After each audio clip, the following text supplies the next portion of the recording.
জানিয়ে দেব এই মুহূর্তে হাতে পাওয়া সর্বশেষ গুরুত্বপূর্ণ আপডেট বাংলা সংবাদ। শুরুতেই থাকছে রিউমার স্ক্যানারের প্রতিবেদন।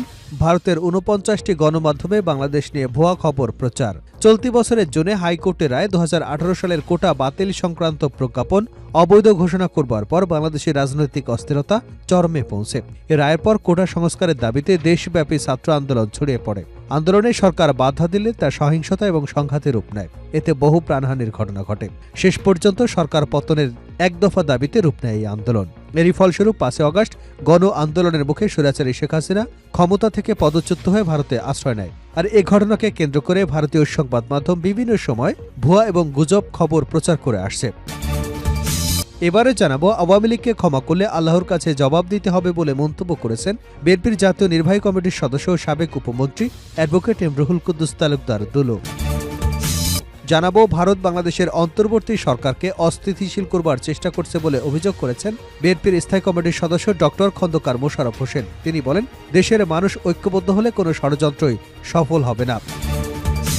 এদিকে আওয়ামী লীগারা বিএনপির ভেতরে ঢুকে বিশৃঙ্খলার চেষ্টা করছেন আজাদ। আওয়ামী লীগ ঘরনার লোকজন নিয়ে সভা সমাবেশ না করবার নির্দেশনা দিয়ে বিএনপির কেন্দ্রীয় কমিটির শিশু বিষয়ক সম্পাদক আবুল কালাম আজাদ সিদ্দিকী বলেছেন, এতদিন যারা আওয়ামী লীগ করতেন তারা বিএনপির ভেতরে ঢুকে বিশৃঙ্খলা সৃষ্টির অপচেষ্টা চালিয়ে যাচ্ছেন। জানিয়ে দেব, চাঁদপুরে মেধা এবং যোগ্যতায় পুলিশের চাকরি পেলেন ৭১ জন। চাঁদপুরে মাত্র ১২০ টাকায় পুলিশের চাকরি পেয়েছেন ৭১ জন। কোনো প্রকার হয়রানি, সুপারিশ এবং ঘুষ ছাড়া সোনার হরিণ খ্যাত এই চাকরি পেয়ে খুশিতে আত্মহারা এসব তরুণ তরুণী এবং তাদের অভিভাবকরা। এবং সর্বশেষ জানাবো আন্তর্জাতিক সংবাদ। ভারতে দিল্লি চলো পদযাত্রা ছত্রভঙ্গ করল পুলিশ, ইন্টারনেট বন্ধ।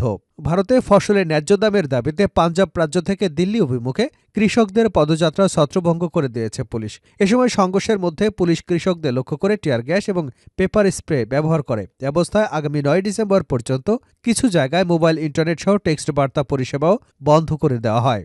এতক্ষণ শিরোনাম শুনছিলেন, এবার বিস্তারিত। প্রিয় দর্শক, আপনি যদি এই চ্যানেলে নতুন হয়ে থাকেন, ভিডিওটি দেখতে দেখতে চ্যানেলটি সাবস্ক্রাইব করে আমাদের সঙ্গে থাকুন। আর এই ভিডিও সম্পর্কে আপনি আপনার মূল্যবান মতামতটি কমেন্ট বক্সে জানিয়ে দিন। আর হ্যাঁ প্রিয় দর্শক, জানিয়ে দিন ভিডিওটি কোথা থেকে দেখছেন। ভারতের ৪৯ গণমাধ্যমে বাংলাদেশ নিয়ে ভুয়া খবর প্রচার। চলতি বছরের জুনে হাইকোর্টের রায় ২০১৮ সালের কোটা বাতিল সংক্রান্ত প্রজ্ঞাপন অবৈধ ঘোষণা করবার পর বাংলাদেশ রাজনৈতিক অস্থিরতা চরমে পৌঁছায়। এ রায়ের পর কোটা সংস্কারের দাবিতে দেশব্যাপী ছাত্র আন্দোলন ছড়িয়ে পড়ে। আন্দোলনে সরকার বাধা দিলে তা সংঘাত এবং সহিংসতায় রূপ নেয়। এতে বহু প্রাণহানির ঘটনা ঘটে।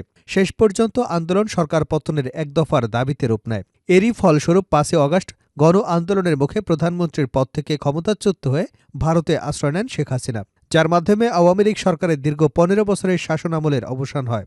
সরকার পতনের পরও সারা দেশে সংঘর্ষ, হত্যাকাণ্ড, ভাঙচুর এবং লুটপাটের ঘটনা ঘটে।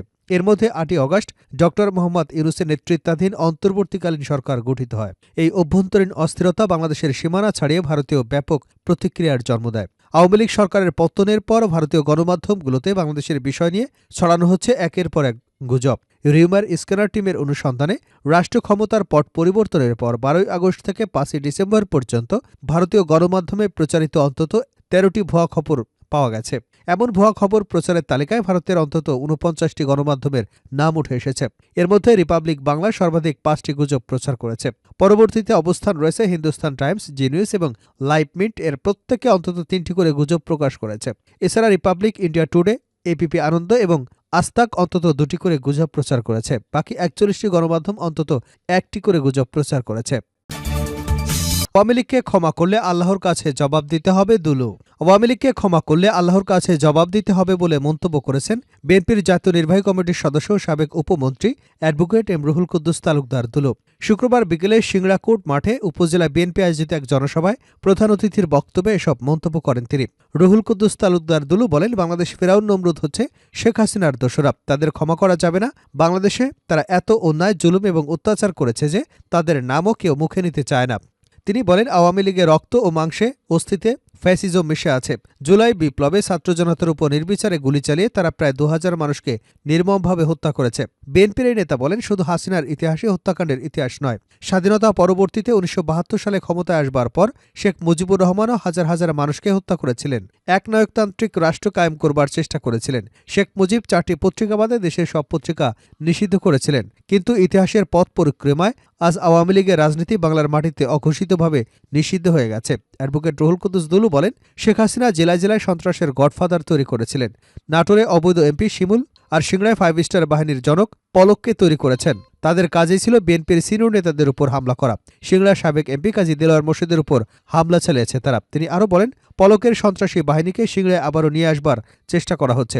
আমি বলে দিতে চাই, তাদেরকে বিএনপির যেসব নেতা টাকা পয়সা দিয়ে আসার সুযোগ করে দেবে, তাদের বিরুদ্ধে দলীয় কঠোর ব্যবস্থা নেওয়া হবে। পলক আজ ৪০,০০০ কোটি টাকার মালিক, অথচ বিএনপির সাবেক এমপি মন্ত্রীরা খেতে পায় না। আওয়ামী লীগের লোকজন ভোট ছাড়া এমপি হয়ে দুর্নীতি করে হাজার হাজার কোটি টাকার মালিক হয়ে গেছে। এই টাকা সিংড়ার জনগণের টাকা। এই টাকার মালিক বাংলার জনগণ। অন্তর্বর্তী সরকারকে অস্থিতিশীল করবার চেষ্টা করছে ভারত। ভারত বাংলাদেশের অন্তর্বর্তী সরকারকে অস্থিতিশীল করার চেষ্টা করছে বলে অভিযোগ করেছেন বিএনপির স্থায়ী কমিটির সদস্য ড খন্দকার মোশাররফ হোসেন। তিনি বলেন, দেশের মানুষ ঐক্যবদ্ধ হলে কোনো ষড়যন্ত্রই সফল হবে না। জাতীয় প্রেস ক্লাবে এক অনুষ্ঠানে তিনি এসব কথা বলেন। স্বৈরাচার দিবস পতনের উপলক্ষে ডাকসু ও সর্বদলীয় ছাত্র ঐক্যের বিএনপিপন্থী ছাত্র নেতারা এ কর্মসূচির আয়োজন করে। খন্দকার মোশাররফ হোসেন বলেন, বাংলাদেশে হিন্দু সম্প্রদায়ের লোকজন শান্তিতে বসবাস করে আসছে, কিন্তু আজকে ভারত থেকে শুরু করে আমাদের কিছু হিন্দু সম্প্রদায়ের লোক কেন সমস্যার সৃষ্টি করছে, কেন আমাদের সারা বিশ্বে মানহানি করছে? একটাই উদ্দেশ্য, বিশৃঙ্খলা সৃষ্টি করা। তিনি বলেন, আমরা যারা জাতীয়তাবাদী গণতান্ত্রিক দেশাত্মবোধকে বিশ্বাস করি, স্বাধীনতা সার্বভৌমত্বে বিশ্বাসী, গণতন্ত্রে বিশ্বাসী, আমরা নিজের পায়ে দাঁড়িয়ে উন্নতির দিকে যেতে চাই, তাদের আজকে ঐক্যবদ্ধ হতে হবে। এই ঐক্যের জন্য আগেও আহ্বান জানিয়েছে। বর্তমান সরকারের প্রধান উপদেষ্টাও আহ্বান জানিয়েছেন। আমরা তাদেরকে সমর্থন দিয়ে এসেছি। আজকে আমাদের সকলকে ঐক্যবদ্ধ হতে হবে, ধর্ম বর্ণ নির্বিশেষে। ১৯৯০ সালে ৬ ডিসেম্বর ছাত্র জনতার অভ্যুত্থানে স্বৈরাচার এরশাদের পতন হয়। এদিনটিকে স্মরণ করে ড মোশাররফ হোসেন বলেন, স্বৈরাচার এরশাদের পতনের দিনে আমরা দেশের জনগণকে আহ্বান জানাতে চাই, দলমত ধর্ম বর্ণ নির্বিশেষে ঐক্যবদ্ধভাবে আমাদের দেশকে রক্ষা করা, দেশকে উন্নতির পথে এগিয়ে নিতে আমরা এক থাকব। যারা যত চেষ্টা করুক, কেউ মারতে পারবে না, কেউ ক্ষতি করতে পারবে না। হুঁশিয়ারি উচ্চারণ করে ড মোশাররফ হোসেন বলেন, ছাত্র জনতার বিপ্লবের পর যারা আমাদের বিরুদ্ধে ষড়যন্ত্র করছে, এটা আপনাদের দুঃসাহস। দেশের মানুষ প্রমাণ করেছে তারা সরকারের পতন ঘটাতে পারে, সরকার প্রতিষ্ঠা করতে পারে, ভোটের মাধ্যমে পারে, ভোটের মাধ্যমে না পারলে ৫ আগস্ট ছাত্র জনতার বিপ্লবের মাধ্যমে পারে, ৯০ সালে ৬ ডিসেম্বরের মাধ্যমে পেরেছিল। আওয়ামী লীগাররা বিএনপির ভেতরে ঢুকে বিশৃঙ্খলার চেষ্টা করছে আজাদ। আওয়ামী লীগ ঘরানার লোকজন নিয়ে সভা সমাবেশ না করবার নির্দেশনা দিয়ে বিএনপির কেন্দ্রীয় কমিটির শিশু বিষয়ক সম্পাদক আবুল কালাম আজাদ সিদ্দিকী বলেছেন, এতদিন যারা আওয়ামী লীগ করতেন তারা বিএনপির ভেতরে ঢুকে বিশৃঙ্খলা সৃষ্টির অপচেষ্টা চালিয়ে যাচ্ছেন। টাঙ্গাইলের মির্জাপুর উপজেলার গোড়াই ইউনিয়ন বিএনপির উদ্যোগে গোড়াই উচ্চ বিদ্যালয় মাঠে আয়োজিত সমাবেশে প্রধান অতিথির বক্তৃতায় এসব কথা বলেন তিনি। শেষ করছে আন্তর্জাতিক সংবাদ দিয়ে। ভারতে দিল্লি চলো পদযাত্রা ছত্রভঙ্গ করল পুলিশ, ইন্টারনেট বন্ধ। ভারতে ফসলের ন্যায্য দামের দাবিতে পাঞ্জাব রাজ্য থেকে দিল্লি অভিমুখে কৃষকদের পদযাত্রা ছত্রভঙ্গ করে দিয়েছে পুলিশ। এ সময় সংঘর্ষের মধ্যে পুলিশ কৃষকদের লক্ষ্য করে টিয়ার গ্যাস এবং পেপার স্প্রে ব্যবহার করে। অবস্থায় আগামী ৯ ডিসেম্বর পর্যন্ত কিছু জায়গায় মোবাইল ইন্টারনেট টেক্সট বার্তা পরিষেবা পর্যন্ত বন্ধ করে দিয়েছে। ভারতীয় সংবাদ মাধ্যমগুলো বলছে, শুক্রবার দিল্লি চলো পদযাত্রা পুনরায় শুরু করবার চেষ্টা করেছিল কৃষকরা। পরে রাজধানী থেকে মাত্র ২০০ কিলোমিটার উত্তরে এ সংঘর্ষের ঘটনা ঘটে। কৃষকরা পুলিশের লোহার ব্যারিকেডের একটি স্তর ভেঙে ফেলেছেন। ভিড় নিয়ন্ত্রণে বাধার মুখে পড়ে সুরক্ষা বাহিনী কিছুটা পিছু হটে। তবে পরে কৃষকদের ছত্রভঙ্গ করে দেওয়া হয়। ভারতে দীর্ঘদিন ধরে কৃষকরা ফসলের জন্য রাষ্ট্রীয় সহায়তা, আইনি গ্যারান্টি এবং ঋণ মওকুফের দাবি করেছে। গত ফেব্রুয়ারিতে পুলিশ দিল্লি চলো পদযাত্রা বন্ধ করে দেয়। প্রতিবেশী হরিয়ানা রাজ্যের কৃষকরাও পাঞ্জাবের কৃষকদের এই আন্দোলনে যুক্ত হয়েছে। এদিকে নতুন করে পদযাত্রার সময় হরিয়ানা সরকার আগামী ৯ ডিসেম্বর পর্যন্ত কিছু জায়গায় মোবাইল ইন্টারনেট সহ টেক্সট বার্তা পরিষেবা পর্যন্ত বন্ধ করে দিয়েছে। পুলিশ বলছে, আইনশৃঙ্খলা বজায় রাখতে পর্যাপ্ত বাহিনী মোতায়েন করা হয়েছে।